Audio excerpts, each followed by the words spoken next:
श्रमिक दिवस रे श्रमिक मानू शुभेच्छा जणाइले मुख्यमंत्री। राज्य में एबे भी दादन समस्या थिबा कहते मोहन माझी। एबे भी नुआपड़ा बलांगीर कलाहांडी भली जिलार लोके दादन खटिबा पाई राज्य बाहर को जाउछंती।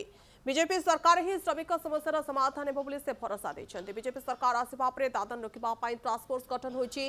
4 लाख निर्माण श्रमिकों को पंजीकृत कर 370 कोटी टंकार सहायता राशि दिया जायछि। सरकार गरीब श्रमिकों संवेदनशील थिबा कहछंती मुख्यमंत्री।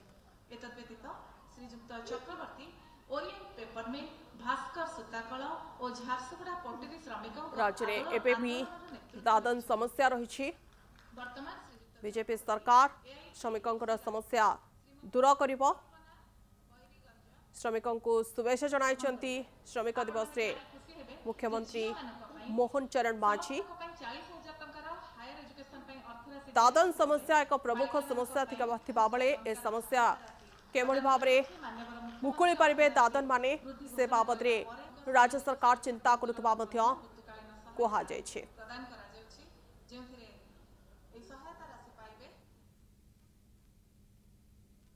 दशंधि धरी देशर प्रगतिर चक्र को श्रमिक माने अविरत भाव चलई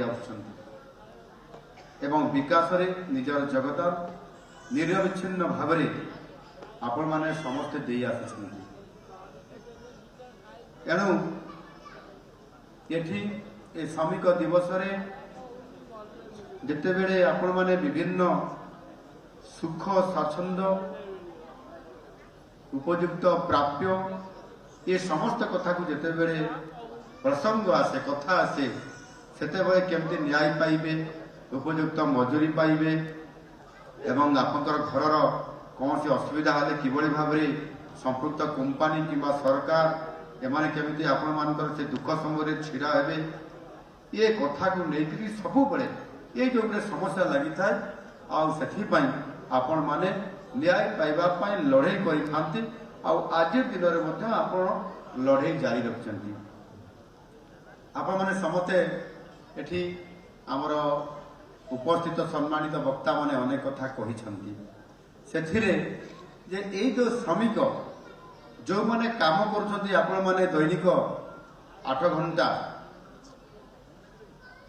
केते बेले 9 घंटा आउ केते बेले 10 घंटा भी करछंती कि नहीं जेतिकी समय काम करिया ताठारु अधिक समय भी बेले बेले आपण मानकू केते बेले ठिकादार आउ केते बेले से संपृक्त संस्था आपण मानकू अधिक परिश्रम मध्य करूछंती।